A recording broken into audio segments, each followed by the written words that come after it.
à tous et à toutes. Pour ceux qui ne me connaissent pas, donc moi je suis Olivier Cotina, je suis l'un des cofondateurs de Moho et puis c'est moi qui en suis le président depuis sa genèse il y a quasiment 10 ans, enfin il y a même plus de 10 ans maintenant. Et avant de laisser la parole à Eva, je voulais juste vous rappeler combien le MIC était l'un des tout premiers programmes qu'on a lancé, était hyper important parce que c'était un peu l'incarnation de ce qu'on faisait, dépasser un lieu simplement. Hein. C'est toujours un de nos combats d'expliquer un peu tous les différents programmes qu'on fait. Et pourquoi c'est important? Parce que dans notre mission, on essayait de favoriser la diffusion de l'impact dans toutes les organisations, tous les agents économiques. Il y a un point qui était hyper important pour nous, c'était d'essayer de donner accès à la connaissance, donner accès à des speakers, donner accès à des nouveaux modes de pensée différents. Donc c'est ce qu'on essaie de faire avec toutes les équipes d'Eva. Et puis surtout créer du lien, parce qu'une des missions qu'on s'est données, c'est que le constat que je pense qu'on vit tous en tant que citoyens, c'est qu'on est une société qui est en train de se fracturer, ou en tout cas qui résonne beaucoup en silo. On le voit bien dans notre monde politique, qui est un peu, je pense, l'illustration un peu, hélas, parfaite de ce qu'on vit un peu dans l'économie ou même dans l'éducation. Et ce lien-là, il est hyper important sur tous les liens, tous les micro-liens que vous allez vous créer, même si vous travaillez dans des industries différentes, vous avez peut-être des jobs différents, mais le fait d'apprendre un peu des uns des autres, c'est hyper important. Et moi-même, dans mon parcours, c'est quelque chose qui m'a beaucoup nourri. Les gens que j'ai pu rencontrer, les profs dans le sport de haut niveau, dans l'entreprise, dans les différents speakers ou intervenants. Et c'est ça qui un peu a jalonné mon parcours. Moi, je ne suis pas né de l'impact, donc je le dis pour vraiment... je pense qu'il faut pas... On a tous notre parcours, notre chemin.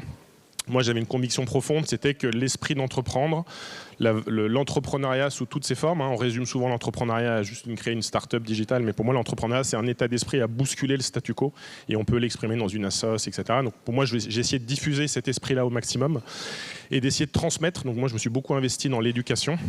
Et aujourd'hui, on essaye d'aller encore un moment plus loin, et c'est tout ce chemin-là en fait, qui est hyper important et que vous vivez parfois sans vous en rendre compte, parce que parfois la lumière, elle va s'ouvrir directement. Il y a plein de moments importants dans Moho. Il y a une dizaine d'années d'ailleurs, il y a des gens qui ont été un peu des inspirations dans ce qu'on a fait, dans le lieu et dans autres.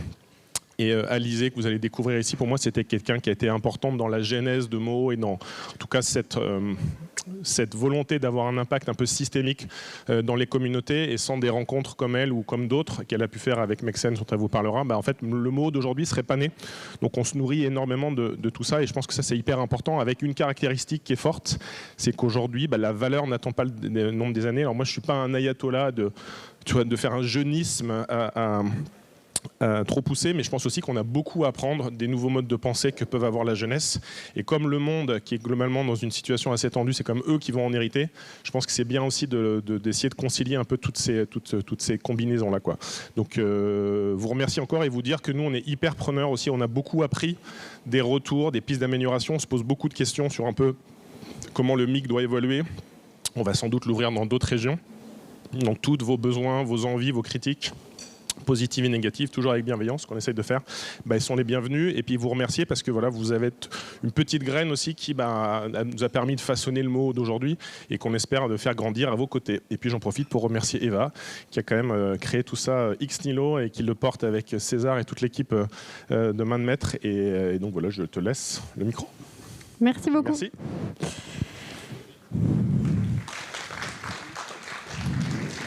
Ouais. Merci d'être avec nous aujourd'hui. Ravi aussi de cette session. C'est la dernière session du coup de la saison 2024. Et c'est vrai qu'en fait, c'est à peu près à cette période qu'on a créé le Moho Impact Club il y a 3 ans déjà. Et c'est chouette parce qu'il y a certains d'entre vous qui sont là depuis la première heure et présents à chaque session. Donc ça fait super plaisir.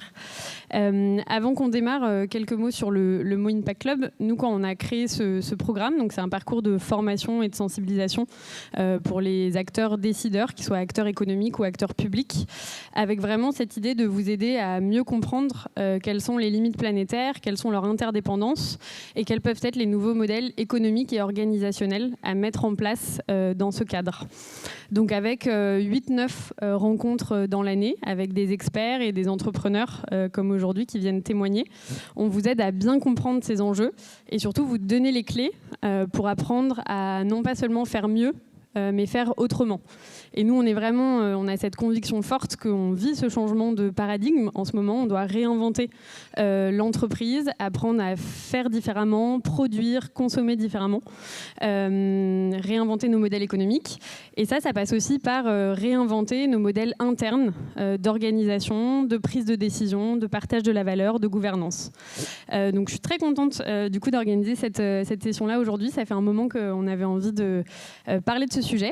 Et donc très contente d'inviter Alizé Lozakmer de l'association Make Sense et Baptiste Amin de Pimpan à nous rejoindre sur scène pour nous partager leur témoignage sur tous ces sujets.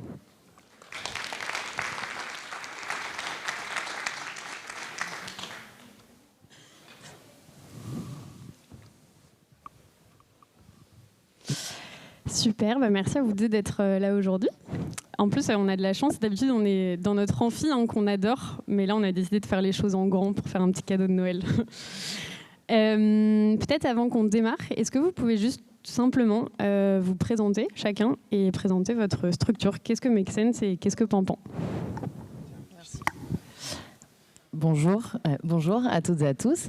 Donc moi je m'appelle Alizé et j'ai cofondé il y a une douzaine d'années une structure qui s'appelle Make Sense.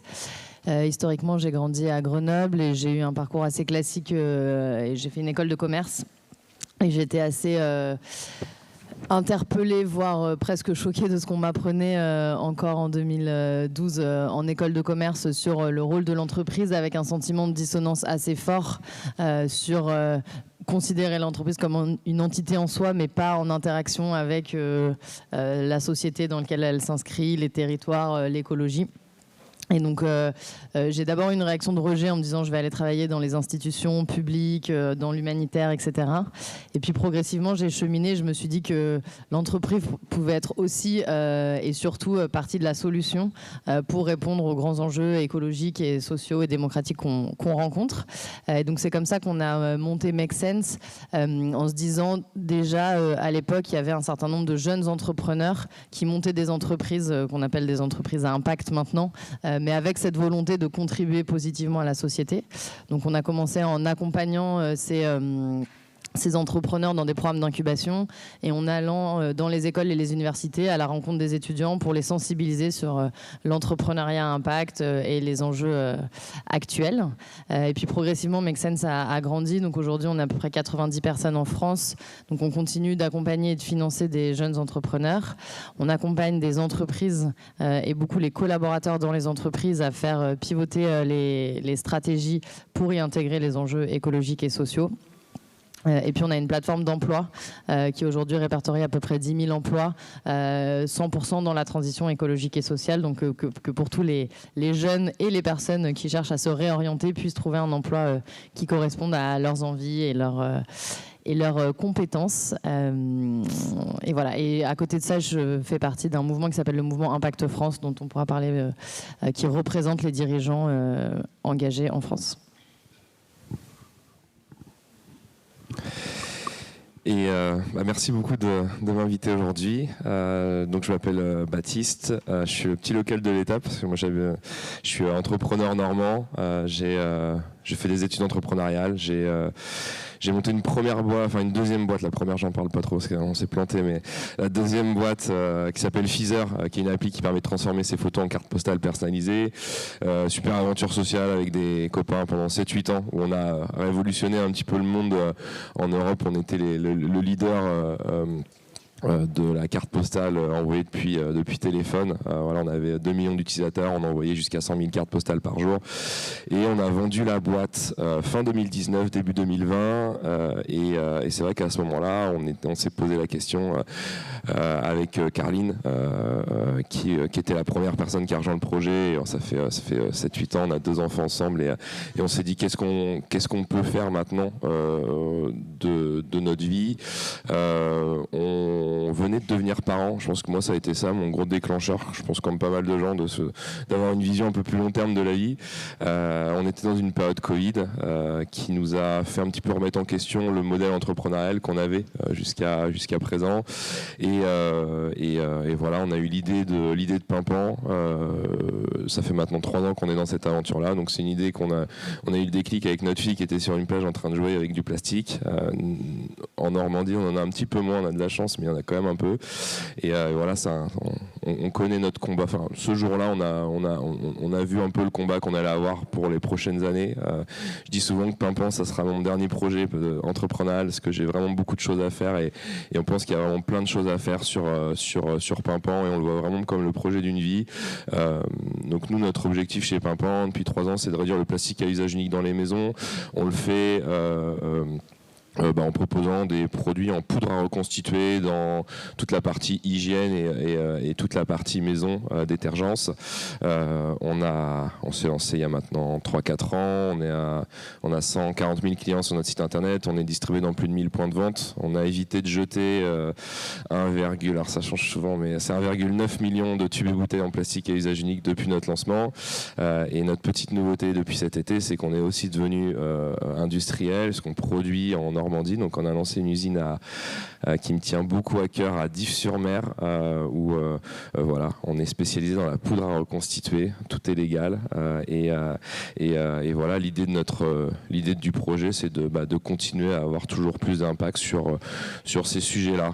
Avec l'idée générale de cette boîte-là, notre objectif, c'est vraiment d'essayer de faire le mieux possible pour toutes les prochaines générations. Et on va parler un peu aussi de l'approche qu'on a du travail, parce que ça fait aussi partie des choses où on pense qu'il n'y a pas l'un sans l'autre, et on doit essayer de créer différemment sur pas mal d'aspects. Super, merci beaucoup à tous les deux. Avant qu'on se lance et qu'on rentre un peu dans vos modèles, on vous a demandé pendant le déjeuner de réfléchir à 2 caractéristiques qui vous semblent importantes dans votre vision un peu de l'entreprise idéale en 2030. Des caractéristiques bien sûr liées à l'organisation du travail et la gouvernance. Est-ce que certains veulent nous partager un petit peu leurs réflexions? On vous avait demandé de vous mettre aussi un peu d'accord sur ces caractéristiques. Je vais faire passer mon micro.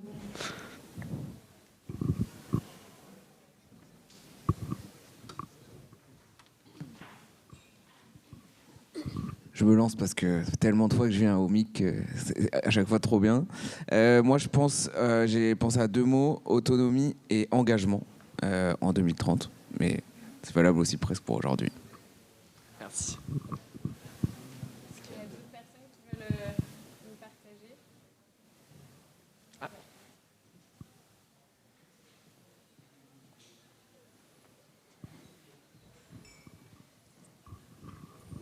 Merci, ça rejoint un peu l'autonomie, mais se responsabiliser, être le plus possible responsable de ce qu'on fait. Et puis l'environnement de travail, un environnement de travail de qualité. Alors là, c'est très personnel en fait, mais qu'est-ce qu'on y met dans un environnement de travail de qualité? Mais en tout cas, que ce soit physique, la qualité pour être bien, tout simplement se sentir bien. Donc voilà.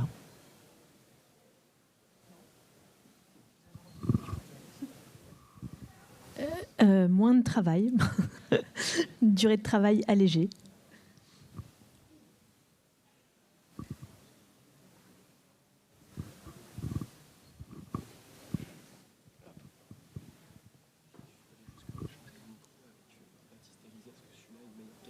Ok, ça marche. On va échanger nos micros.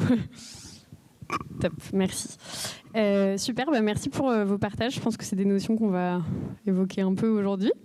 Est-ce que, pareil, pour démarrer, vous pouvez nous présenter un petit peu chacun vos modèles d'organisation actuels et surtout, qu'est-ce qui a été les moteurs chez vous pour mettre en place petit à petit ces modèles? Après, on rentrera dans le détail. Hein, mais... Vas-y, si tu veux, comme tu veux. Et oui, on n'a qu'un micro. Alors, je vais essayer de donner un panorama global, mais pas trop long.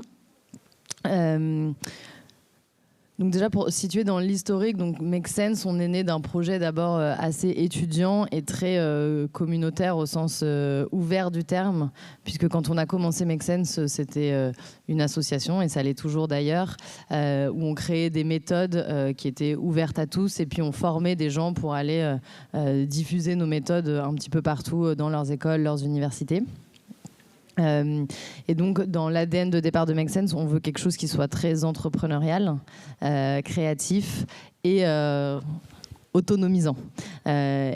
Et progressivement, on a développé des activités économiques avec des business models, on a recruté des personnes, mais on a tenu à ce que notre modèle d'organisation et de gouvernance garde ces valeurs fondamentales, qui sont à la fois des valeurs dans lesquelles on croit et qui, en plus, on pense, nous aident à être, je ne sais pas si c'est performant le terme, mais en tout cas, nous aident à faire du mieux qu'on peut ce qu'on peut faire. Et donc on a mis en place un modèle d'organisation et de gouvernance que moi j'aime bien qualifier de décentralisé. Je ne parle pas d'organisation libérée parce que je ne sais pas très bien ce que la libération veut dire, et puis horizontale non plus. Donc l'objectif de notre modèle, il est de décentraliser le pouvoir pour éviter justement des modèles verticaux où on concentre le pouvoir dans certains espaces ou dans certaines personnes. Décentraliser le pouvoir pour que toutes les personnes qui à un moment veulent prendre une décision ou créer un nouveau projet ou faire pivoter des projets puissent le faire en autonomie. Et donc ça implique à la fois un modèle de gouvernance où la prise de décision n'est pas installée dans des personnes mais plutôt dans des processus, et aussi un fonctionnement avec des équipes assez autonomes. Donc on a des équipes entre 8 et 12 personnes et qui fonctionnent un peu en réseau mais sans avoir une structure verticale. Peut-être je m'arrête là et puis je pourrais rentrer après dans les détails de nos prises, comment on prend les décisions, comment on s'organise. Et peut-être juste pour finir là-dessus, moi ce que j'ai appris aussi au fur et à mesure, et notamment quand on veut être une entreprise qui a un vrai impact social et écologique, c'est que la façon dont on fait les choses a tout autant d'importance que ce qu'on fait, et qu'aujourd'hui dans les piliers fondateurs pour moi d'une entreprise à impact ou qui veut aller vers ces modèles-là, il y a à la fois son impact social, son impact écologique, mais il y a aussi le partage du pouvoir et le partage de la valeur, donc qui sont un peu les 4 piliers fondateurs aussi du mouvement Impact France, parce que je crois fondamentalement que si on partage que ce n'est que en partageant aussi le pouvoir et la valeur à différents niveaux de radicalité évidemment qu'on arrivera vraiment à avoir un impact réel sur les territoires, sur les gens et sur les écosystèmes.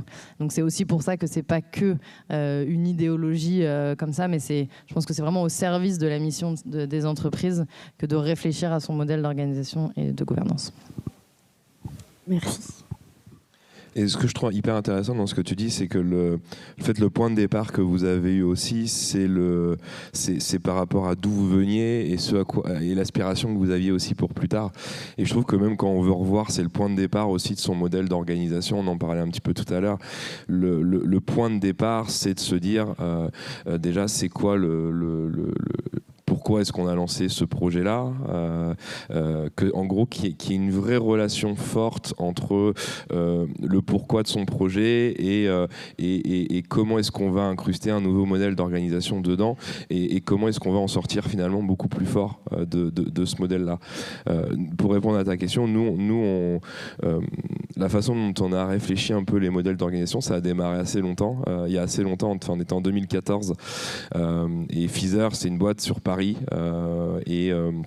Et on a décidé avec mon associé de revenir en Normandie parce qu'on voulait, c'était plus pour des raisons personnelles, on était normands et on voulait revenir en Normandie. Et la grosse problématique qu'on avait, c'est qu'on avait une boîte qui était en pleine croissance et aller recruter des métiers assez techniques d'un point de vue tech à Dives-sur-Mer en Normandie, de convaincre les gens de venir tous les jours au bureau, c'était complètement impossible. Et on baignait un peu dans des environnements où on voyait des modèles anglo-saxons qui étaient en 100% télétravail, surtout sur la partie tech au départ, parce que c'est beaucoup venu des devs au début, le 100% télétravail. On avait un troisième associé qui était dans une entreprise où justement ça se passait aussi hyper bien en 100% télétravail pour les devs.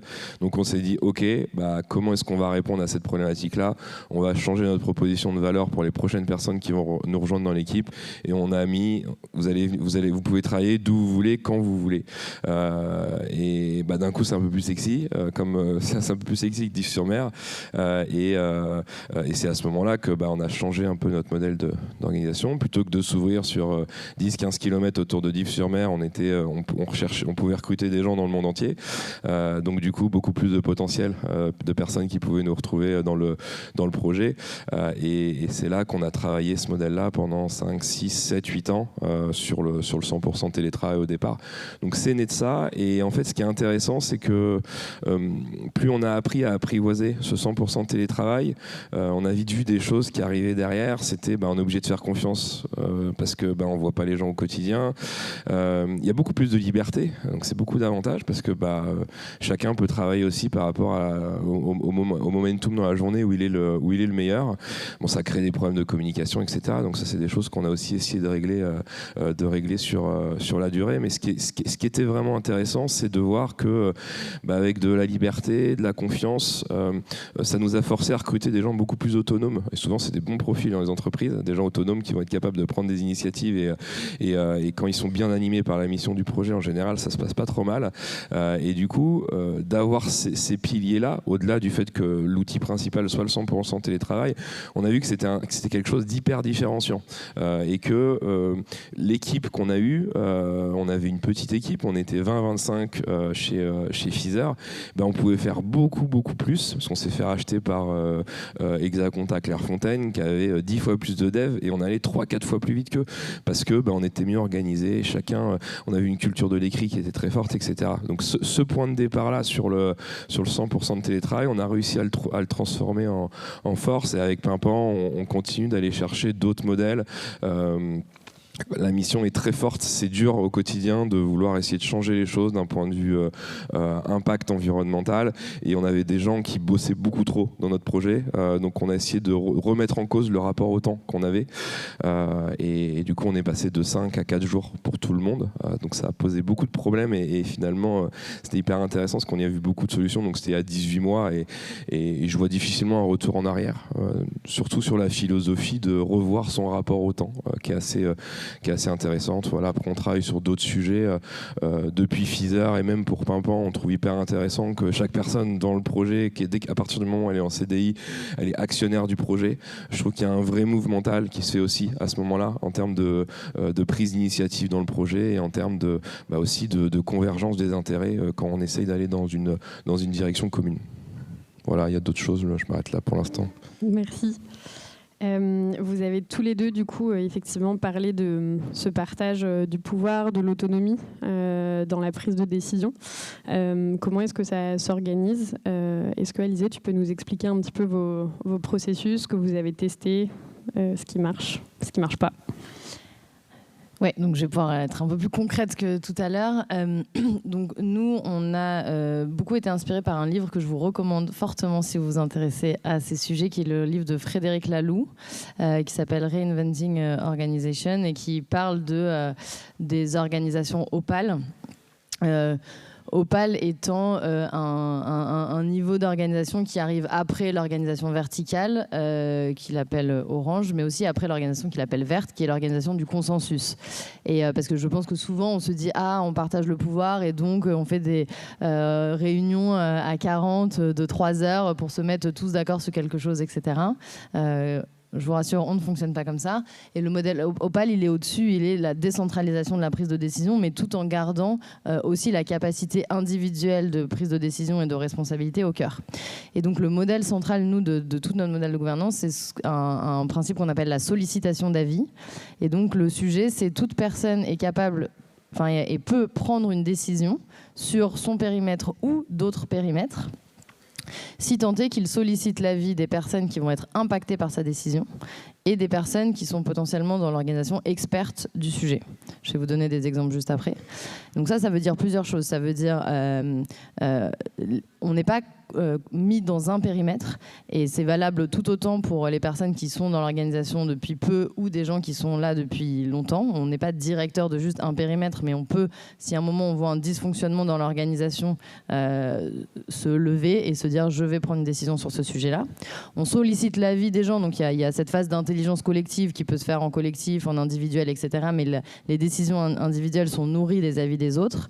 Mais on prend la décision qu'on souhaite, c'est-à-dire on n'est pas obligé de suivre les avis. Les avis nous informent et nous orientent, mais on prend sa propre décision. Et ça, l'objectif, c'est vraiment d'éviter le consensus mou d'une synthèse entre tous les avis.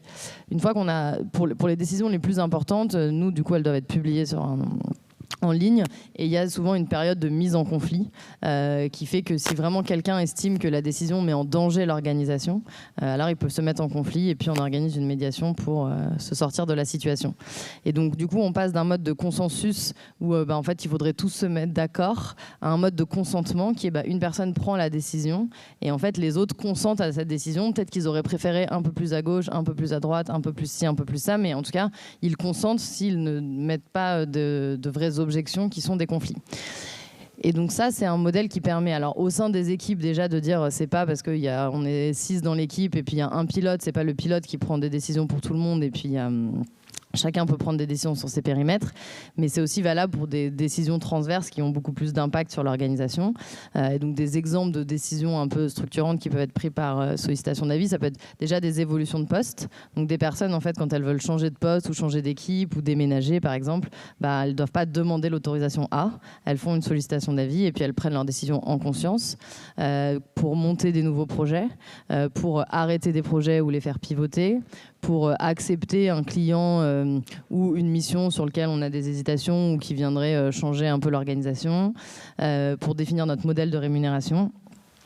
Donc ça, c'est le fonctionnement de base. Et ensuite, pour orienter et guider ces décisions, on a créé à la fois quelques cadres. Donc les décisions qui sont prises s'intègrent dans la raison d'être de l'entreprise, de l'organisation, les valeurs de l'organisation.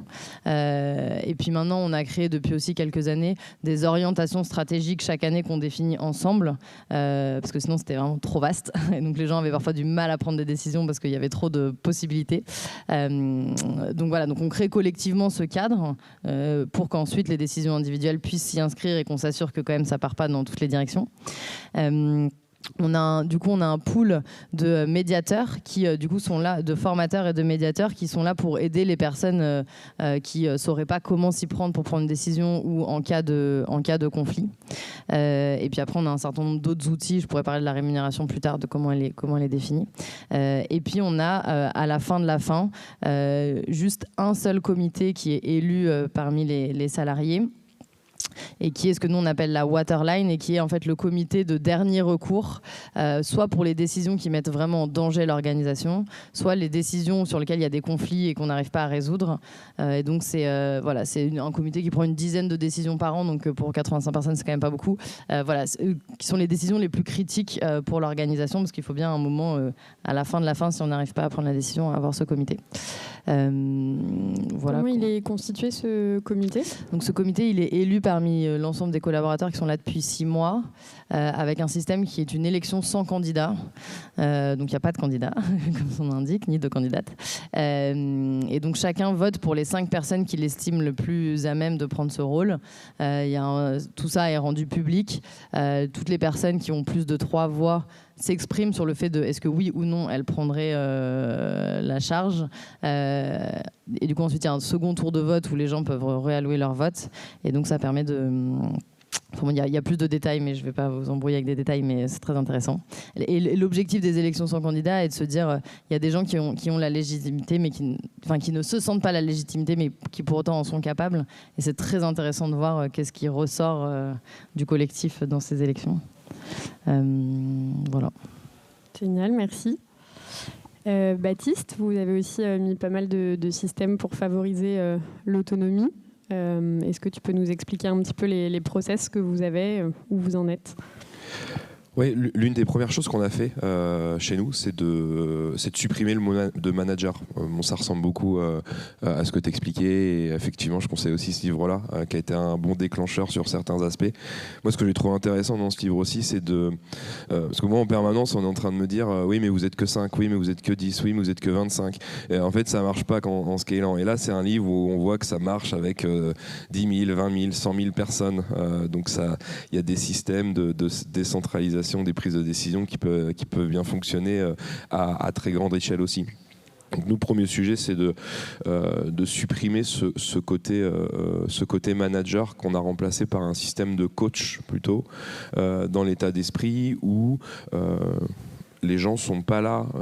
Justement, on trouvait que la problématique du manager tuait l'autonomie. Et du coup, on a créé un système de coach où justement, on va plutôt aller chercher, être là s'il y a besoin, essayer de créer une relation de confiance forte avec les équipes, mais en ayant en tête et dans l'état d'esprit surtout d'être là pour faire grandir et surtout d'essayer de recruter et de se forcer à recruter des gens qui sont meilleurs que nous sur la spécialité sur laquelle ils vont être. Et du coup, si on a des gens qui sont meilleurs que nous, il faut plutôt essayer de réfléchir à comment est-ce qu'on va faire pour leur laisser exprimer leur plein potentiel. Ça, c'est le premier sujet. Si je devais résumer qu'une chose, nous, chez Pimpan, qui fait notre énorme force, c'est notre capacité à prendre des décisions à l'écrit et notre culture de l'écrit forte. Et peu importe les différents outils qu'on utilise derrière, sur la semaine de 4 jours, sur le fait d'être à distance, nous, ce qui est vraiment très fort, et moi, c'est mon obsession permanente, c'est que 100% de l'information, 100% des informations d'une entreprise qui circule passent par notre Slack ou par notre Notion, et qu'il n'y ait pas de message en privé, qu'il n'y ait pas de message à l'écrit ailleurs, ou même pendant un call, quand deux personnes font un call, il y a toujours un résumé qui est mis. Ça, c'est vraiment un focus permanent parce que il n'y a jamais trop d'informations dans une entreprise. Après, on a une autre problématique, c'est qu'il y a un flux d'informations trop important qui va arriver dans l'entreprise. Ça, c'est des sujets qui se règlent. C'est des problèmes c'est des problèmes qui se règlent avec les notifications, les typologies d'accès aux infos qu'on a. Mais ce qui est important, c'est que quand on cherche une information, soit on l'a vu passer, soit on sait où on peut aller la chercher. Et ça nous a fait... c'est là où je pense qu'on a gagné le plus de temps et c'est ce modèle-là qu'on essaye de perfectionner et de remettre en question en permanence. Donc il y a très peu de calls chez nous. Nous, on se donne une limite maximum de 40 minutes pour un call. Et un call, il faut qu'il y ait un ordre du jour, il faut qu'il y ait un lead sur le call, il faut qu'il y ait des CTA à la fin. S'il y a un call sans ordre du jour, on l'annule systématiquement.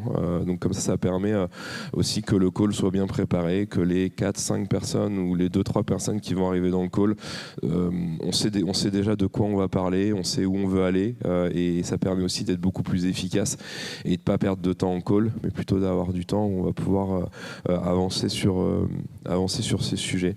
Et peut-être par rapport au côté, si on parle d'autonomie, nous, on utilise pas mal le système d'OKR où chaque personne va avoir des objectifs.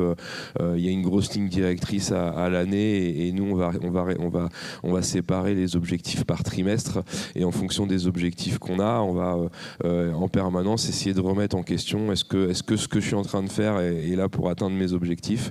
Et ce qui est intéressant avec ce système d'OKR là, c'est qu'il n'y a pas un manager qui est au-dessus de tout, ou même quelqu'un qui va être soit un plus junior ou même quelqu'un en stage qui a le leadership sur un sujet particulier. Tout le monde va se mettre à son service pour pouvoir l'aider à atteindre son objectif. Et c'est aussi comme ça qu'on va chercher de la prise d'initiative et de l'autonomie. Peut-être pour compléter sur le rôle de coach, donc nous on n'appelle pas ça des coachs, on appelle des référents opérationnels, mais je pense que c'est à peu près la même chose. Et toujours dans cette même logique de décentralisation, le rôle classique de manager réunit souvent, à la fois je forme et j'accompagne la personne sur ses missions, je décide pour elle dans certains cas sur ses projets, sur la stratégie, et je décide aussi pour elle de ses congés, de son salaire, etc., etc. Du coup, nous, on a essayé de séparer ça en se disant il faut évidemment des gens qui accompagnent et qui forment des plus juniors. Donc, c'est ça le rôle des référents opérationnels, qui aident à définir les objectifs, à suivre les objectifs, et puis sur plein de problématiques très concrètes de chaque métier. Mais c'est pas logique forcément que cette personne-là, en plus, puisse prendre les décisions pour la personne. Donc moi j'accompagne plein de gens sur nos métiers de développement, notamment partenarial et partenariats et commerciaux. C'est pas moi qui vais décider oui, tu peux proposer ça ou non, tu peux pas proposer tel prix, etc. Par contre, les personnes sollicitent mon avis et le suivent régulièrement, pas tout le temps, mais le suivent. Et puis, c'est pas aussi logique que ce soit moi qui décide du salaire ou des congés de cette personne. Par contre, je peux aussi donner mon avis sur le salaire et les moments auxquels la personne prend ses congés par rapport à ce qu'on fait. Mais in fine, à la fin, c'est quand même la personne, elle, qui est légitime pour le faire.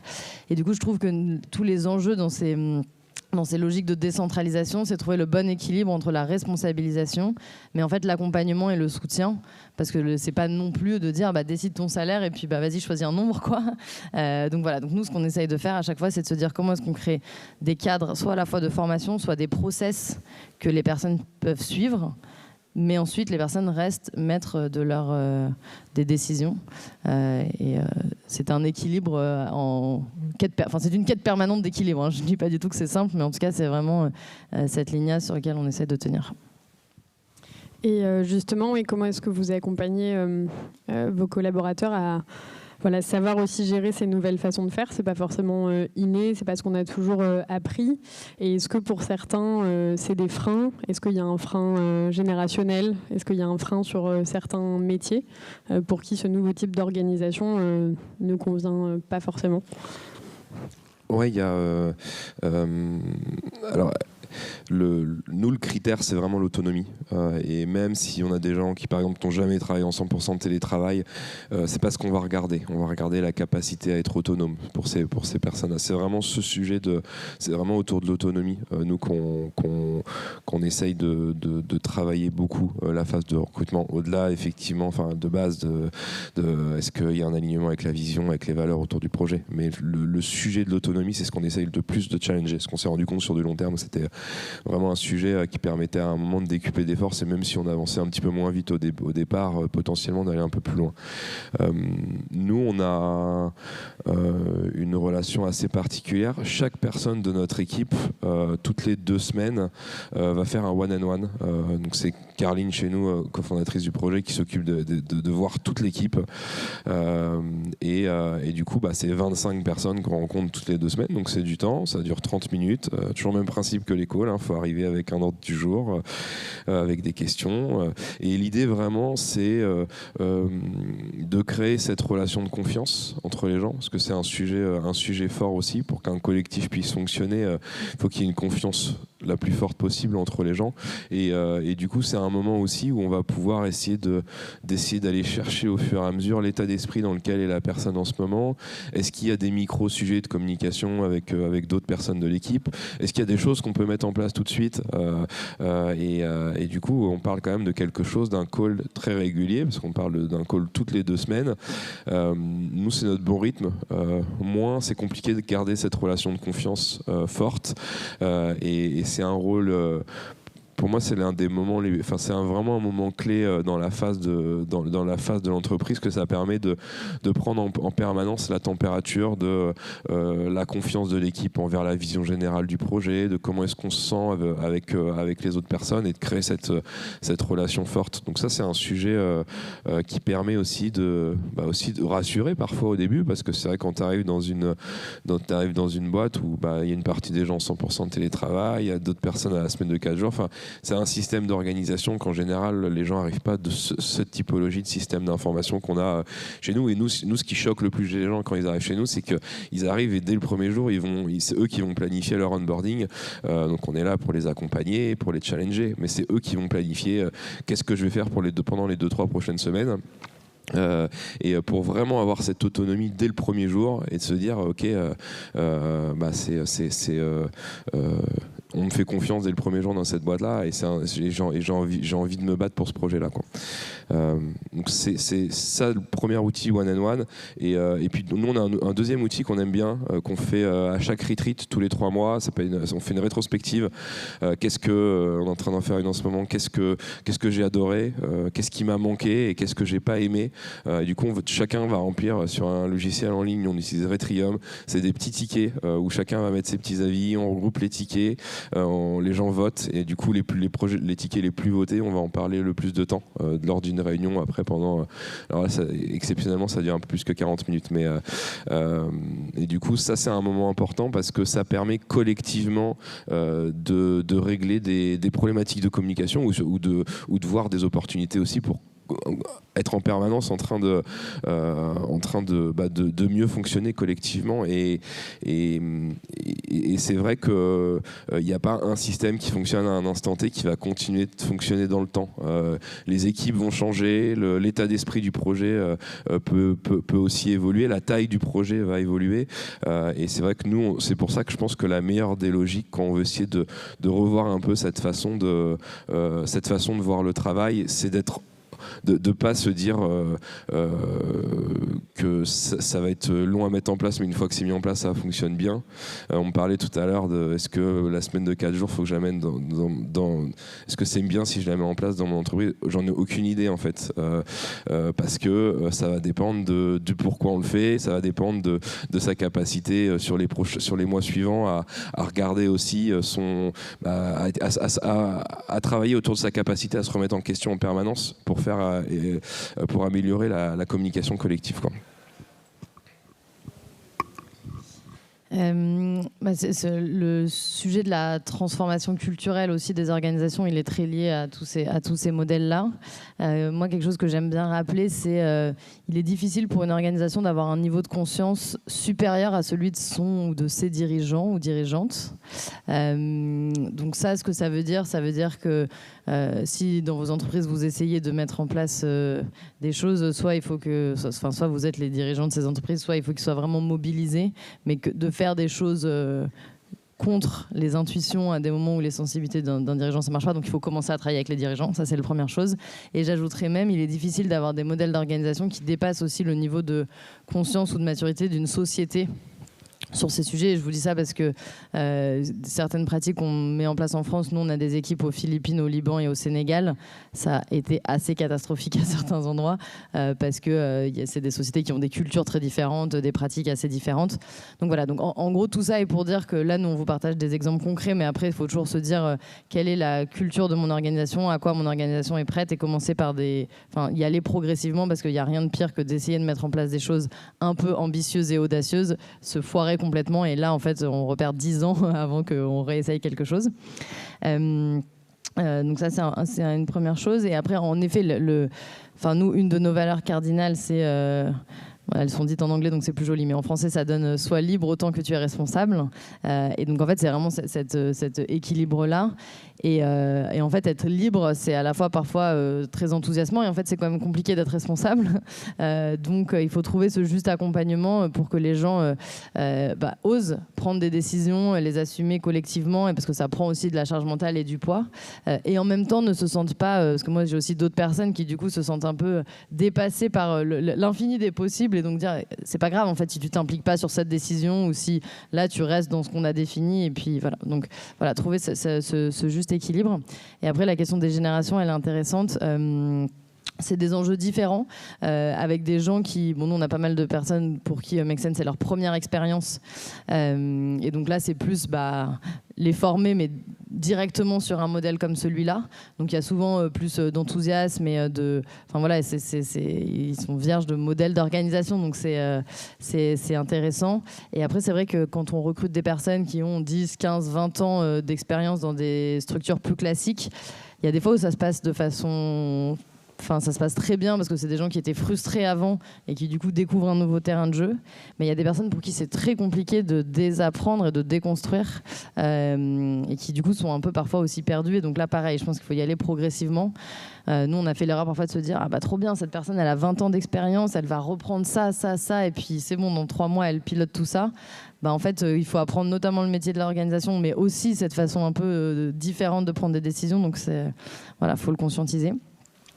Et après, moi, j'ai quand même une question un peu sous-jacente à tout ça, et ce que tu dis sur l'autonomie m'y fait penser, c'est à quel point ces modèles-là sont inclusifs, parce que, en fait, c'est aussi une barrière à l'entrée que de se dire qu'il faut des personnes qui soient capables assez vite d'être autonomes, de prendre ses responsabilités, du coup, de s'investir autant dans le collectif, etc. Et donc, à des moments, nous, on recrute beaucoup des profils assez diplômés, etc. Et on se pose quand même la question de quel cadre créer pour des personnes qui sont moins autonomes ou qui ont moins d'expérience ou des types de structures différentes pour que quand même nos organisations soient aussi des espaces où des personnes comme ça peuvent s'épanouir et apporter d'autres choses.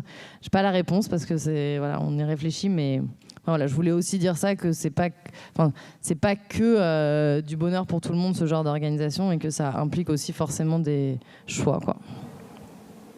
Super, merci. Peut-être deux questions qui sont un peu liées. Donc vous parliez effectivement du fait que ces modèles-là, ils sont aussi créés au service d'une mission de votre projet d'entreprise. Si on résume un petit peu là ce qu'on s'est dit, vous, en quoi ça sert aujourd'hui la mission de Pimpan, la mission de Make Sense, et quelle est aussi, Baptiste, tu parlais de la performance par exemple, tu as l'impression qu'il y a plus de productivité, plus de performance. Comment tu définis déjà pour toi la performance de ton entreprise, et en quoi ce nouveau modèle, ça sert ta mission? Oui, le premier sujet autour de la performance, nous typiquement, si on a mis en place la semaine de 4 jours, c'est pas forcément parce que l'entreprise travaillait trop bien et du coup on s'est dit 5 jours c'est bien, on va peut-être passer à 4 parce que là sinon on va un peu trop vite. C'était vraiment dans l'état d'esprit où tous les éléments moteurs de l'équipe étaient pour moi en surménage, ce qui est très bien quand on se lance dans un projet, mais je pense que sur le long terme ça tient pas forcément.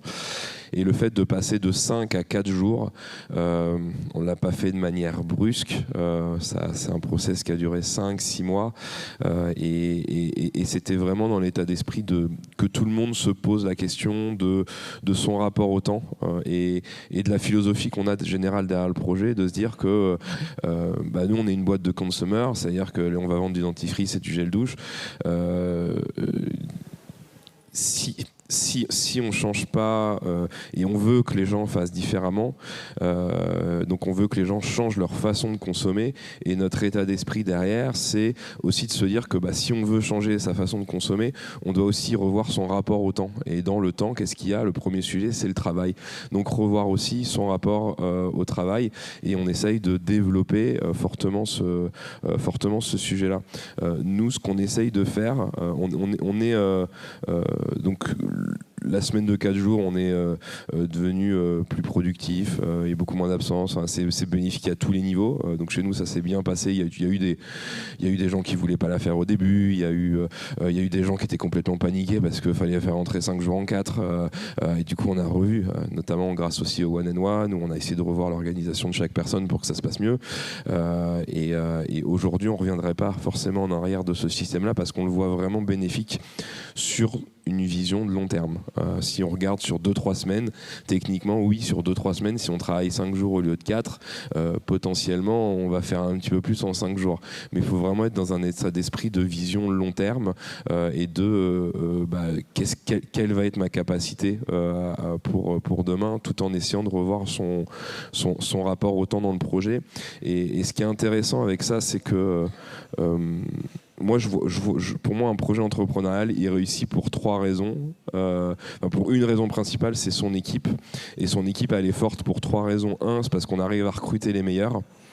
Le deuxième sujet, c'est qu'on arrive en permanence à les mettre dans les meilleures conditions pour réaliser des choses incroyables.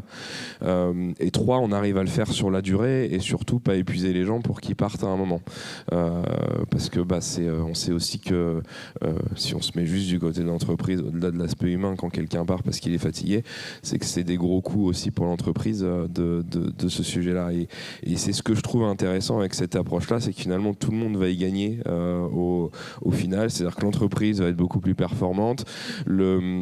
la raison générale et la mission du projet va être beaucoup plus renforcée avec des gens qui y croient beaucoup plus. Et surtout, d'un point de vue people et équipe, nous, on reçoit des candidatures de gens qui n'auraient jamais postulé dans une boîte comme Pimpan, parce que justement, la vision de l'entreprise et la vision du rôle des équipes qu'on a dans l'entreprise. Les gens viennent pas chez nous parce que c'est très cool, ils vont pouvoir réduire leur temps de travail. Ça fait partie des choses qui sont intéressantes, mais ils viennent surtout par rapport à l'état d'esprit général de la confiance qu'on va nous accorder le premier jour, de la liberté qu'on aura dans le travail et de pouvoir exprimer son plein potentiel en fait. Et c'est ça souvent qui est recherché, et c'est pas un sujet de génération. Oui, les nouvelles générations, s'il n'y a pas un sens ou une mission forte, effectivement, ça va être de plus en plus compliqué de les recruter quand on a des grands groupes. Je pense que vous devez vous en rendre compte que c'est de plus en plus difficile d'aller chercher des nouvelles générations. Pas parce qu'elles ont changé ou parce qu'elles ont envie de moins bosser, elles ont envie de mieux bosser et de mieux bosser pour les bonnes raisons, pour préparer leur futur. Et moi, j'aime pas trop dire que c'est qu'un sujet de nouvelle génération, parce que nous, on a même des gens, qui ont 55 ans, qui n'avaient jamais touché un ordinateur, et aujourd'hui, ils ont une culture de l'écrit qui est parfaite en fait par rapport au projet. Et donc, c'est pas forcément une question d'âge, mais plus d'envie et de pourquoi je viens le matin en fait, et qu'est-ce que je veux faire de ma vie, quoi. Quel est l'impact, quel est le rôle que j'ai. Et c'est ça, nous, qu'on essaye de montrer chez Pimpan avec notre petite équipe, et puis qu'on essaye aussi d'inspirer à l'extérieur. Moi, je pense que pour revenir à ce que je disais initialement, le caractère très entrepreneurial et créatif de ce qu'on fait, il est notamment permis par ce mode d'organisation qui fait que ça développe un peu chez les personnes cette capacité à entreprendre au sein de la structure. Et je pense que par rapport à ce qu'on fait, aujourd'hui, on est sur plein de fronts différents, et il y a plein de projets qui seraient, je pense, pas nés si on avait été 4 ou 5 dans un espace de direction à décider ce qu'on faisait ou ce qu'on faisait pas. Un exemple, c'est que on a en 2014 un bénévole qui a codé une page où des gens pouvaient poster des offres d'emploi et puis des gens pouvaient aller les chercher. Cette page, elle a vécu pendant plusieurs années sans qu'on s'en occupe. On ne mettait pas, même on l'avait oublié. Et en fait, il y avait des gens qui postaient de plus en plus d'emplois et de plus en plus de gens qui allaient pour trouver un emploi. Et en fait, c'est pas du tout des gens les plus seniors de l'organisation qui ont repéré ça, mais c'est quelqu'un qui était dans l'équipe digitale et qui s'est dit c'est quand même sympa. Mais en plus, c'est la page qui génère presque le plus de traction chez nous, alors que personne ne s'en occupe, et qui a récupéré le projet, qui a dit, qui a du coup fait une sollicitation d'avis pour y passer 20% de son temps pendant quelques temps. Puis on a essayé de trouver un petit business model, et puis de quelques centaines d'euros récoltés, on en a fait un vrai modèle économique. Et aujourd'hui, c'est cette plateforme Jobs That Make Sense qui est leader en France sur l'emploi à impact social et écologique. Donc voilà, c'est des exemples de projets. Donc là, c'est un gros exemple, mais il y en a plein partout de choses qui naissent parce que justement, on travaille cette culture et ces processus de prise de décision décentralisée. Donc nous, on est un modèle associatif. Donc il y a aussi, c'est un modèle qui est très fidèle. Tout est assez cohérent entre le modèle juridique, légal, financier et de gouvernance. Donc je pense que ça contribue encore plus à ce sentiment d'appartenance et de responsabilité collective. Et je pense que c'est aussi quelque chose qui nous permet d'attirer des talents et d'avoir des gens qui auraient pu faire le même métier, mais dans des structures qui les payent bien mieux. Donc on est payé à des prix complètement raisonnables, mais c'est sûr qu'on ne peut pas rivaliser avec certains gros fonds d'investissement ou start-up par exemple. Donc je pense que voilà, il y a aussi cet aspect talent qui est intéressant. Et après, nous, pour être honnête, ça nous donne une visibilité aussi assez importante. Et parfois, je crois que ce qu'on fait inspire les gens, mais la façon dont on le fait inspire tout autant. Et c'est d'ailleurs pour ça qu'on est là aujourd'hui. Mais voilà, je trouve que ça nourrit aussi une marque et une façon d'être dans un écosystème, même vis-à-vis des clients, et qui inspire et qui, je pense, donne confiance aussi dans ce qu'on fait, parce que je pense que ça prouve qu'on fait les choses pour l'impact que ça a et pas pour d'autres raisons. Donc tout ça, c'est que du positif. Et après, peut-être, c'est quand même des modèles qui demandent beaucoup de temps et d'énergie pour être pensés et conservés.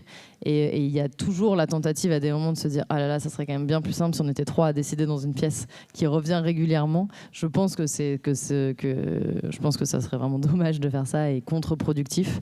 Mais c'est sûr qu'il faut conscientiser que, de la même façon que d'avoir une grosse charge mentale quand on est directeur et qu'on doit décider pour des centaines de personnes, c'est aussi une charge qui est plus répartie, mais une attention permanente pour conserver ce que je disais tout à l'heure de cet équilibre entre la responsabilisation, l'accompagnement, le soin porté aux personnes. Mais qui sont, je trouve, des sujets qui sont bien plus passionnants à réfléchir en termes de conception du collectif que de penser à d'autres types de modèles. Donc, voilà.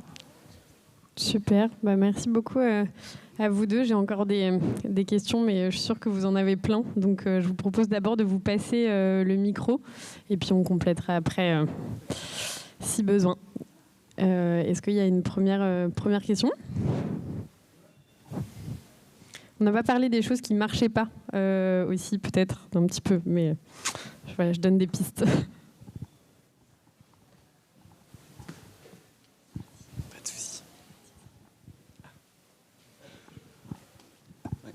Eva, tu m'as un peu retiré ma question. C'était un peu dire, effectivement, quand on décide collectivement, c'est plus intéressant en matière de démocratie, mais c'est souvent plus compliqué. On le voit avec notre Parlement actuel. Quelles sont les grosses difficultés auxquelles vous avez pu être confrontés et quelles solutions vous avez trouvées pour les mettre en œuvre dans ces décisions plus partagées, hein ? Moi, je peux peut-être dire 2 points. Le Parlement, mais c'est pour préciser que justement, nous, notre modèle n'est pas basé sur le consensus et la décision collective. Elle est basée sur les décisions individuelles, mais portées avec le soin du collectif et des avis du collectif, ce qui est très, très différent.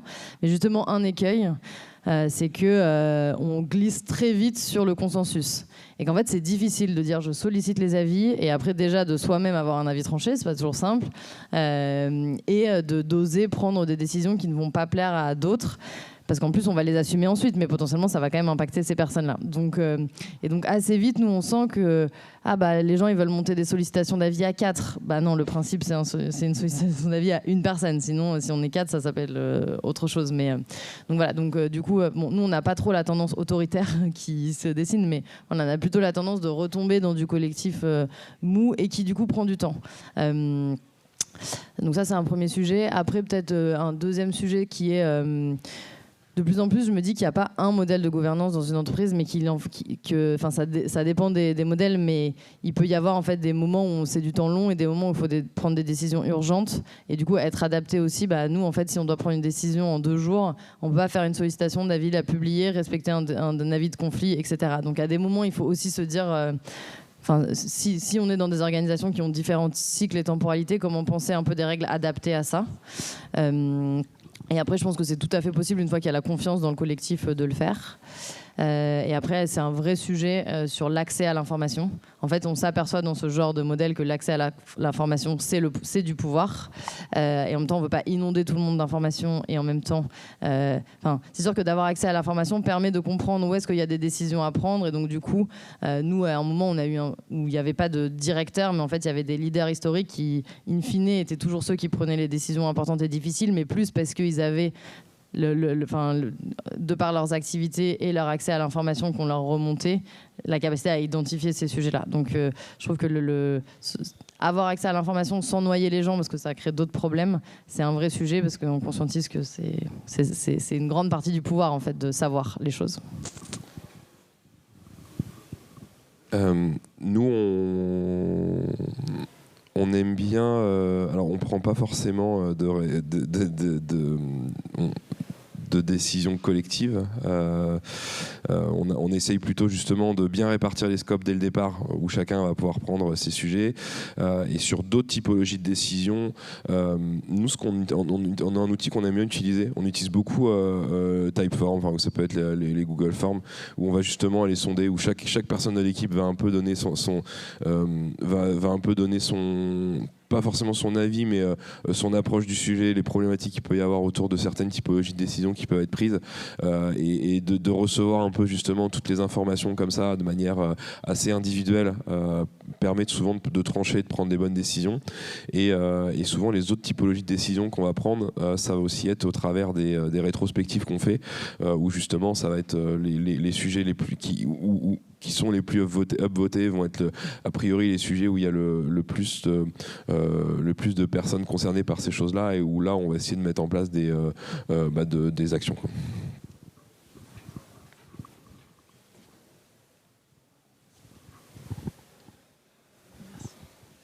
Baptiste, tu disais qu'il y avait des étapes pour passer à la semaine de 4 jours. Est-ce que tu peux faire un feedback là-dessus, ou même si vous êtes né en semaine de 4 jours, de ce que je comprends? Non, on est né en semaine de 7 jours, au tout début du projet. Oui, il y a des étapes. Le premier sujet, c'est que c'est des choses, c'est des idées qui ont été remontées par l'équipe et qu'on a trouvé assez pertinentes. Nous, on a fait, alors c'est pareil, ça dépend de chaque modèle, ça dépend de chaque entreprise et du pourquoi tu le fais. Nous, ce qu'on a fait chez nous, c'est qu'on a fait une phase de test de 6 mois où on été de manière progressive. Le premier mois, il y avait qu'une semaine à la semaine de 4 jours. Le deuxième mois, 2, 3, puis 4, puis 3-4 mois en full. Et ce qu'on a fait beaucoup, c'est qu'on a beaucoup axé ces sujets-là autour des one-and-one. Donc la thématique de la semaine de 4 jours était pas mal travaillée. C'est là qu'on a vu le gros des problèmes. Il y avait même des gens qui trouvaient ça nul et qui voulaient pas faire la semaine de 4 jours. Et c'était bien, en fait. C'était intéressant de pouvoir échanger sur le sujet. Et en fait, on n'a pas mis trop de règles en place. Quel jour on le fait? On a vite vu qu'il fallait mettre des règles en place, parce que, enfin voilà, faut pas que ça nuise à la communication générale du projet, et il faut pas que ça nuise à la qualité de ce qu'on peut donner d'un point de vue rapport avec ses clients aussi. Il faut pas perdre en qualité, sinon on est en train de créer une petite problématique dans le projet. Mais du coup, nous, on y a été par phase de test, et chaque fin de mois, on envoyait un questionnaire à toute l'équipe où on sondait un peu. Il y avait 12, 13, 14, 15 questions assez fermées, où on mettait des notes. Le principe des notes, ce qui est sympa, c'est que quand tu compares d'un mois sur l'autre, tu vois un peu l'implication qu'il peut y avoir, ou les évolutions d'état d'esprit général. Et du coup, on peut recreuser ces sujets à chaque fois en one-and-one et en rétrospective.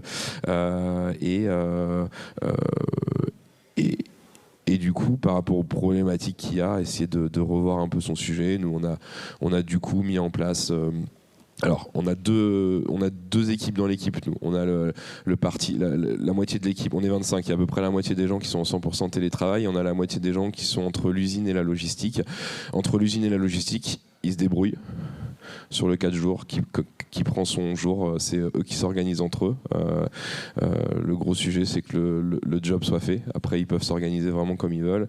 Et sur la partie en ligne, on a 2 jours, le mercredi et le vendredi, parce que d'avoir un peu tous les jours, ça pouvait poser des problèmes au niveau des avancées de certains projets. Donc c'est plutôt le mercredi, parce qu'on a pas mal de parents dans l'équipe, et puis le vendredi pour souffler un peu plus longtemps. C'était ça l'état d'esprit un peu qu'on a mis en place. Mais on est passé par plusieurs phases, et à la fin des 6 mois, 100% des gens trouvaient que c'était une bonne idée de mettre en place la semaine de 4 jours.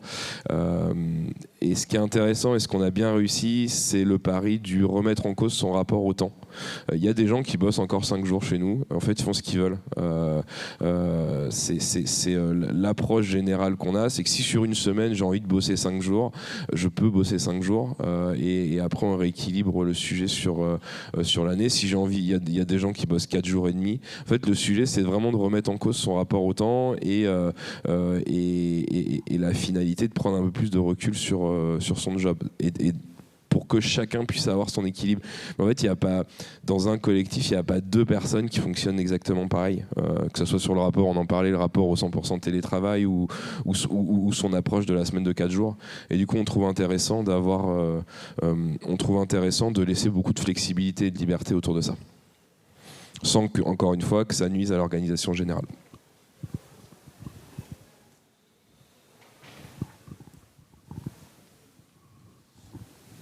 Au niveau des recrutements, comment vous évaluez l'autonomie des candidats ?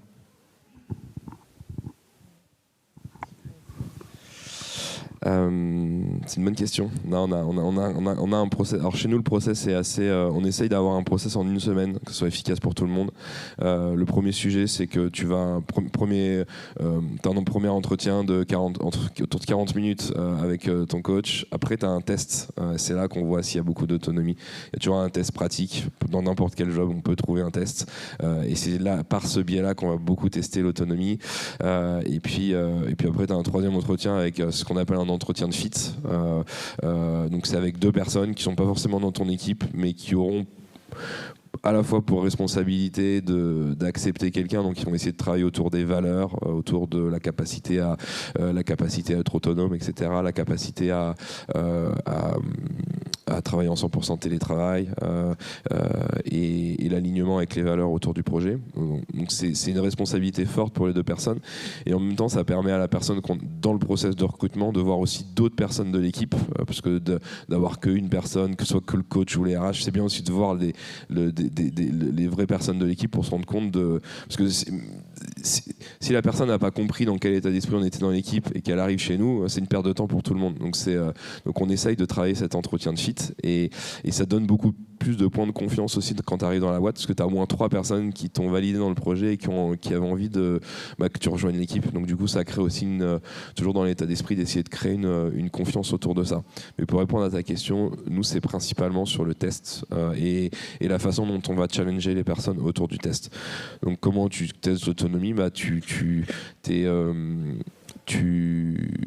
c'est un test où on va pas t'accompagner complètement sur là où on veut que tu ailles, mais on va plutôt regarder la méthodologie et l'approche que tu as autour du projet. Moi, pour donner un exemple, et ça me permettra de parler de notre méthode sur les salaires. Donc nous, le principe, c'est l'autodétermination des salaires, mais ce n'est pas je fixe mon chiffre. C'est, comme on dit, c'est une responsabilité, mais qui est accompagnée. Donc on a une grille de salaire en fait, qui est sur un peu avec 3... Enfin, il y a un salaire de base et après, il y a 3 facteurs de pondération. L'ancienneté, et après, on a l'autonomie sur ton métier, et après, la contribution au collectif. Et donc, à quel point tu t'es autonome, tu formes d'autres, tu accompagnes d'autres, tu construis le projet. Et donc on a un groupe, on en est déjà à la version 3, mais qui a construit les différents paliers et les critères pour valider ces paliers. Et donc en fait le process, c'est les personnes réunissent, donc ça on ne fait pas d'entretien RH, mais tous les 6 mois, chaque personne réunit son comité de développement, donc c'est les 4-5 personnes qui travaillent le plus avec elle, pour faire un point sur là où elle en est, où elle se projette, est-ce qu'elle veut changer de rôle, etc. Donc c'est plutôt des feedbacks collectifs. Et c'est aussi ce comité qui, en cas de demande de rémunération, d'augmentation, donc la personne dit, j'estime que maintenant j'ai passé le palier 5 sur tel axe, ou le palier, etc. Et les personnes donnent leur avis, oui, j'estime que sur tous les critères c'est OK, tous les critères c'est pas OK, etc. Et du coup, à la fin, il y a un avis qui est émis sur cette demande, et la personne peut choisir ou non de suivre l'avis. Enfin, bon, s'il est positif, évidemment, de le suivre. S'il est négatif ou mitigé, ou pas activer sa demande d'augmentation. Et donc, c'est vraiment... je vous recommande pas de faire ça en premier si vous travaillez sur ça, parce que c'est le lien à l'argent, il est quand même très très personnel et très très complexe. Mais voilà, du coup, on a poussé le modèle jusque-là. Et donc, quand on recrute des personnes, on leur demande de se placer sur la grille. In fine, c'est pas elles, à l'entrée, qui vont décider de leur... Enfin, à la fin, nous, on les place. Mais en tout cas, voilà, on leur dit, voilà notre système. Et puis, pour le dernier rendez-vous, regarde, déjà, vois, est-ce que ça te va? Parce qu'en fait, ça permet aussi à la personne, c'est pas tant le salaire d'embauche aussi, mais est-ce qu'elle va pouvoir se projeter. Et puis on voit est-ce que les personnes sont à l'aise ou pas. Et les gens qui sont pas du tout à l'aise avec ça, peut-être que c'est mieux qu'ils viennent pas tout de suite chez Make Sense, quoi. Donc voilà, c'est un peu, c'est pas le seul test, mais c'est un peu une façon de tester ça. Et en fait, ça génère plein de discussions ultra intéressantes sur plein d'autres choses que uniquement le salaire d'entrée, quoi.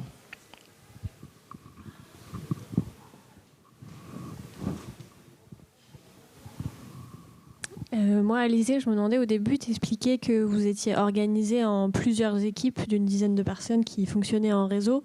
C'est quoi les clés, c'est quoi les garde-fous pour garder une cohérence, pour que s'assurer qu'il n'y ait pas plusieurs îlots. Tu as parlé d'orientation stratégique, mais du coup, comment elles sont construites? Est-ce qu'elles sont construites collectivement? Est-ce que c'est le bureau? Comment vous faites? Et je pense que ça peut aussi, pour Baptiste, vous êtes plus sur le côté télétravail, donc un isolement géographique. Pareil, comment on fait du lien? Comment on s'assure de garder une vision de cohésion et comment on emmène tout le monde dans la même direction avec ses spécificités? Oui, donc nous, en effet, les équipes métiers, c'est 7 à 12 personnes. Pour donner des exemples par rapport à nos métiers, il y a l'équipe qui fait de l'incubation d'entrepreneurs, il y a l'équipe qui fait de l'investissement, il y a l'équipe qui forme nos communautés de bénévoles, il y a l'équipe qui accompagne les projets d'innovation des entreprises. Voilà, c'est les métiers. Et puis après, on a des équipes un peu support, sauf que aussi tout le modèle est basé sur la décentralisation des fonctions support. Et donc, on n'a pas 2 RH pour l'ensemble des gens, mais on a des responsables RH. Enfin, c'est un rôle qu'ils prennent en plus de leur métier, donc sur RH et budget notamment, et cohésion d'équipe, et qui sont des gens qui prennent sur 20-30% de leur temps, en plus de leur métier, dans chaque équipe, leur responsabilité RH. Et du coup, ces gens-là, ils se réunissent dans un cercle RH qui, là, pour le coup, il y a une personne à temps plein qui les accompagne, les forme, etc. Mais donc, ça aussi, sur toutes ces fonctions-là, l'idée, c'est de décentraliser au plus près des personnes et des équipes les sujets. Et après, c'est une bonne question sur la cohérence d'ensemble. Je pense qu'il y a des moments où tu as besoin d'une cohérence forte d'ensemble et des moments où c'est OK, en fait, aussi. Nous, avec nos métiers, parce que je pense que c'est très variable en fonction des métiers, mais c'est aussi OK qu'il y ait des évolutions.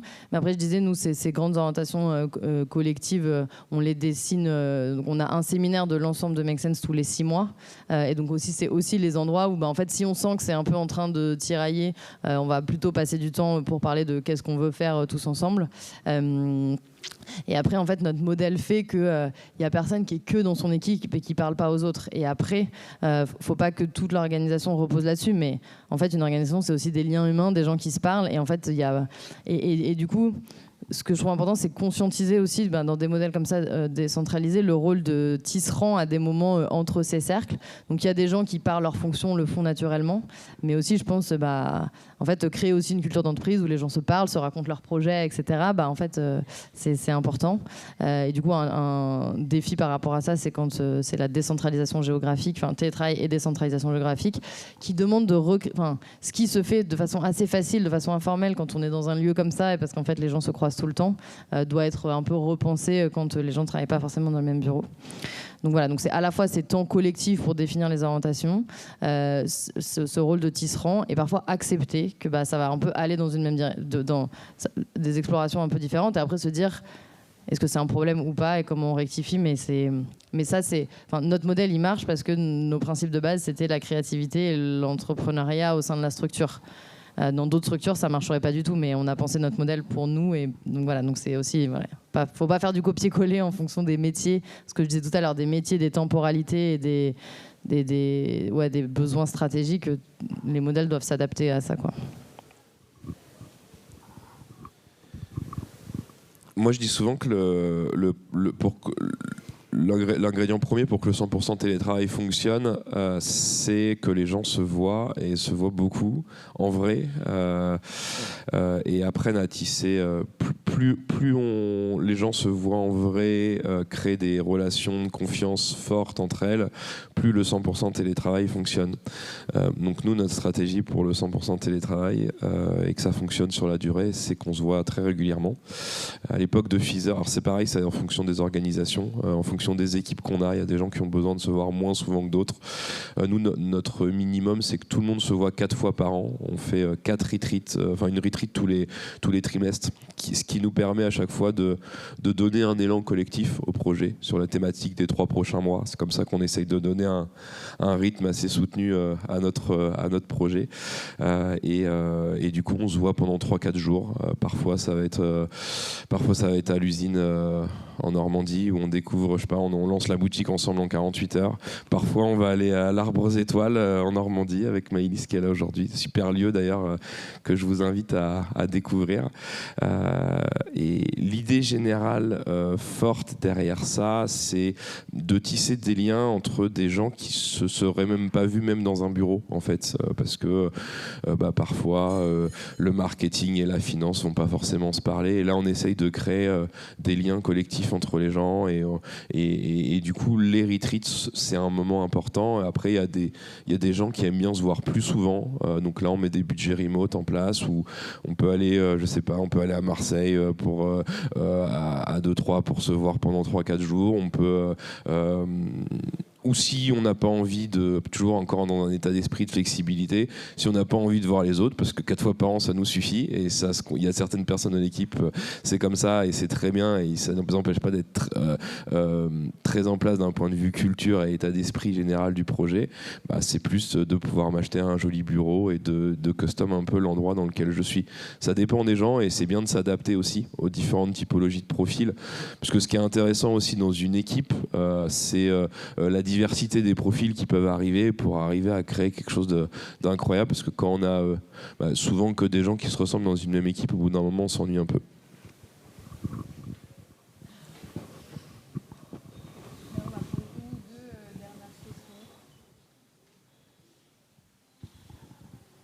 Moi, j'ai une question par rapport en fait, à des collaborateurs qui peuvent ne plus vraiment adhérer je veux dire, à peut-être des nouvelles orientations ou à des choses où, en effet, les valeurs sont là, elles sont partagées, il n'y a pas de quiproquo là-dessus, mais où voilà, c'est un projet qui avance et qui peut prendre de nouvelles orientations.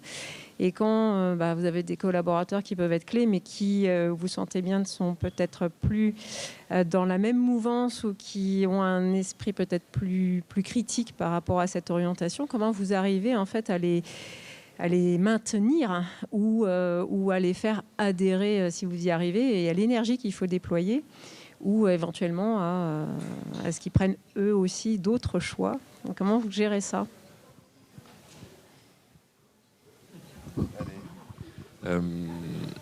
Moi, je pense que le premier sujet, c'est de discuter et de voir le bien fondé des accords et de regarder un peu justement qu'est-ce qui se passe dans la vision par rapport à quoi les visions sont devenues différentes. Puisque la logique générale d'un projet, c'est quand même d'essayer de porter une vision le plus longtemps possible, d'essayer d'embarquer un maximum de gens autour de soi et de créer un sentiment de confiance assez fort. Je pense que donc c'est bien de discuter pour comprendre le bien fondé du désaccord qu'il peut y avoir sur les sujets.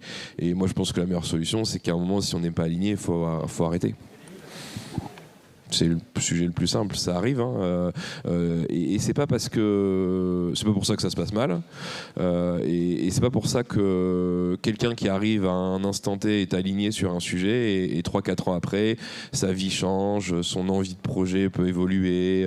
Nous, ça c'est arrivé, hein, des gens qui voulaient voulaient plus du modèle d'entreprise, mais qui voulaient aller beaucoup plus sur un modèle associatif, et voilà, c'est très bien en fait. La démarche elle continue, et puis chacun continue de son petit bonhomme de chemin, même si les valeurs fondamentales de base peuvent être alignées. Mais je pense que c'est le sujet le plus important, c'est que quand on n'est plus aligné dans les valeurs d'un projet, il faut aller dans un autre projet. Pour moi, c'est la base. Ouais, non, j'ai pas grand-chose à rajouter. Moi, je suis d'accord que, en tout cas, ces modèles d'organisation-là, ils demandent un alignement. Sur les valeurs, déjà, c'est bien. Aussi sur le projet, parce que c'est sûr que c'est compliqué d'avancer ensemble si on n'est pas à minima aligné sur les grandes lignes. Après, peut-être essayer de comprendre d'où vient en fait le désalignement, parce que parfois le désalignement se cristallise sur le projet, mais en fait ce n'est qu'une cristallisation d'autres choses, parce que la personne n'a pas été sollicitée au bon moment sur tel sujet, ou parce que, etc. Donc je trouve qu'en fait dans le dialogue un peu ouvert et transparent, en creusant derrière, et je parlais récemment avec un médiateur qui me disait, les deux sont vrais, quoi. Il me disait en fait à chaque fois qu'il y a des conflits entre les personnes, on creuse et en fait on en arrive à un bug de système, et c'est le système qui a mis les gens dans cette position où ils arrivent en conflit. Et je me dis que sur des désaccords avec les projets, il y a peut-être façon de raccrocher les wagons est-ce que c'est vraiment un désignement avec l'orientation du projet ou est-ce que c'est autre chose? Est-ce qu'il n'y a pas façon, en travaillant sur autre chose, de recréer de l'alignement? Voilà.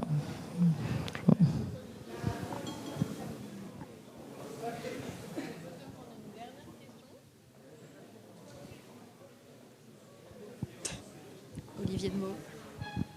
Moi, je me demandais du coup à la suite de ça, est-ce que le recrutement et alors je sais pas comment on l'appelle, le départ en tout cas, est-ce qu'il est aussi collectif quand vous faites? Est-ce que du coup, à quel niveau de collégialité vous aboutissez quand on vous recrutez quelqu'un ou vous décidez de vous séparer de quelqu'un qui est plus dans la culture?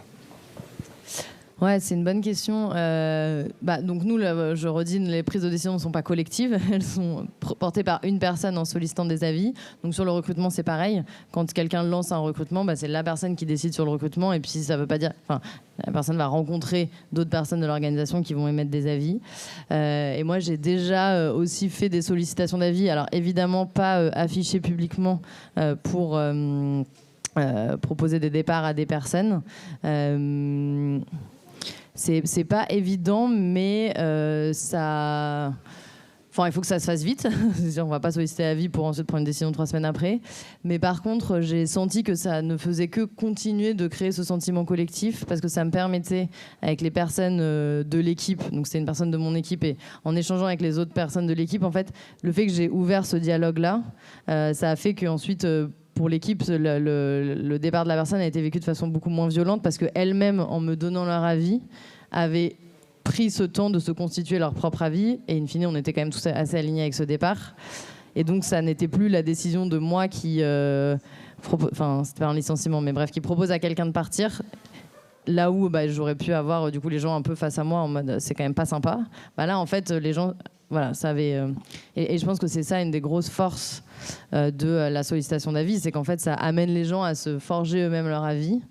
Et souvent, rien n'est ni blanc ni noir. Et en fait, quand on impose la décision, c'est très facile d'être en frontal. Quand soi-même, on a essayé de réfléchir à la décision, on a compris quand même toutes les complexités. Et donc, on accepte beaucoup plus une solution imparfaite parce qu'on a bien vu qu'il n'y avait pas de solution parfaite. Et si les avis sont divergents ? Et si les avis sont divergents, après, la personne Enfin, moi, je prends ma décision. Mais du coup, je sais quels sont les avis des autres personnes et ça me permet de bien mieux accompagner pour dire j'ai pris cette décision pour ça, ça, ça. Et ça permet de lever les objections ou en tout cas de répondre aux personnes versus si j'ai pas cette information, on peut assez vite arriver en frontal, quoi. Voilà. Par contre, ça se fait... j'ai pas fait une sollicitation d'avis auprès de 40 personnes. Faut un peu quand même respecter aussi le soin. Et il y a un peu de finesse aussi. Je sais qu'il y a des personnes qui auraient été que ça aurait mis dans une situation de tension émotionnelle trop forte de me donner leur avis. Et donc j'ai pris la décision et j'ai plutôt pris le temps après de leur annoncer. Mais voilà,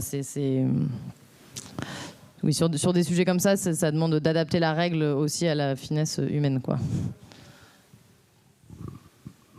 Oui, j'ai pas forcément grand-chose à rajouter moi, de mon côté. On est un peu jeune et on a assez peu de turnover dans le projet, tant mieux.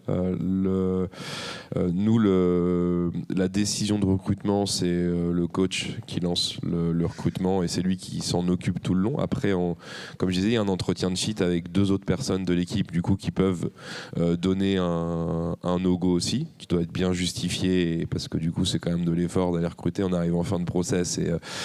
Mais il y a ce droit de dire no-go pour des raisons qu'ils ont réussi à détecter et tant mieux. C'est aussi pour ça que cet entretien-là est important. Et pour les départs, on a eu peu de cas, nous, sur le projet, mais ça va souvent être le coach ou les 2 fondateurs qui s'occupent de ces sujets-là. Voilà.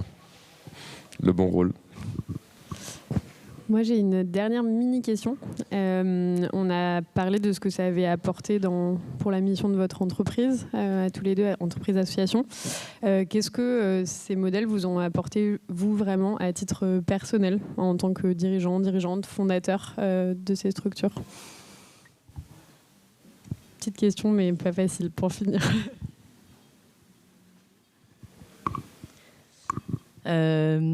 Beaucoup, parce que c'est hyper enrichissant. Enfin, c'est des remises en question permanentes, mais qui tirent vers le haut, je pense. Moi, quand on me demande des conseils que j'ai à donner, notamment des entrepreneurs, mais je vais le ressortir comme ça, c'est... je trouve que c'est des modèles qui incitent vraiment à avoir confiance en soi, mais sans mettre de l'ego dans ce qu'on fait. Parce que moi, à des moments, j'ai eu tendance à me dire « Ah, bah en fait, c'est sollicitation d'avis, on doit décentraliser, donc arrête de prendre des décisions importantes. » En fait, non, j'ai fondé cette organisation et j'ai de la vision sur ce qu'on doit faire, donc il faut que je continue de prendre des décisions importantes. Par contre, ça veut dire que je ne dois pas me les accaparer, que je dois aussi accompagner d'autres à en prendre à d'autres endroits et que je dois le faire en prenant, en écoutant le collectif aussi. Donc voilà, ça demande de la confiance, je pense, en soi et en ce qu'on fait. Ça demande de la confiance dans les autres, mais voilà, ne pas mettre d'ego ou de... Voilà, il y a des moments où ça tend un peu parce qu'on est là, ah, j'aurais quand même bien aimé que ça soit comme ça, mais bah, c'est pas grave, on accepte et c'est souvent bien d'ailleurs. Et après, il y a un côté que je trouve hyper intéressant, c'est que c'est une remise en cause permanente de son leadership parce qu'on n'est pas installé à une position. Donc c'est ce qui est à la fois parfois fatigant, mais ce qui à la fois est très rassurant parce que du coup, pour les personnes qui se posent la question de leur légitimité, en fait, on retrouve régulièrement de la légitimité qui nous vient pas juste d'un poste qu'on nous a donné à un moment il y a X temps, quoi. Donc voilà, donc c'est à la fois un peu fatigant, mais moi, à des moments, je me rassure en me disant bon, bah en fait, ça continue de fonctionner, les gens continuent de me laisser prendre des décisions ou de prendre des décisions alignées avec les avis que je peux donner régulièrement. Bon bah c'est bon, quoi. Voilà. Donc mais c'est sûr que c'est un peu décadrant. Merci. Moi, je dirais du sens général sur l'aspect personnel, d'aligner. Nous, le déclencheur avec Caroline, c'est vraiment... on a eu un peu notre réussite personnelle avant de la boîte précédente à bien la vendre et on avait besoin pour se relancer dans une nouvelle aventure entrepreneuriale. Je pense qu'il faut quelque chose d'ultra puissant qui va nous donner une force incroyable tous les matins en se levant. Et nous, on l'a avec nos enfants, cette force-là. Et ça, je trouve que ça donne un sens général à ce qu'on veut pour le futur, au final, de peut-être mettre un petit peu moins de place pour le travail. Ça veut pas dire que c'est moins important, mais peut-être revoir son rapport, revoir son rapport à la nature ou revoir son rapport à un équilibre de vie général qui peut être avoir une recherche permanente de ce sujet-là. Et moi, ce que je trouve intéressant, c'est le sens que ça donne justement à ce projet-là et surtout qu'on est dans quelque chose d'infini. C'est pour ça que je vous disais au début, Pimpant, c'est pas un projet qu'on va arrêter un jour parce qu'en fait, on voit quelque chose d'incroyable à ouvrir. Au contraire, ça va nous ouvrir d'autres portes pour pousser des choses beaucoup plus loin sur l'aspect social, sur l'aspect environnemental, de ce qu'on veut laisser aux prochaines générations. Et là, c'est une petite porte qu'on a ouverte et on espère encore aller beaucoup plus loin dans le projet. Et c'est vraiment dans cet état d'esprit-là qu'on se lève tous les matins avec le sens fort qu'on va chercher. Et je pense qu'on est au début de la vision qu'on doit avoir pour le travail de demain. Merci beaucoup. Et merci beaucoup à tous les deux pour vos partages.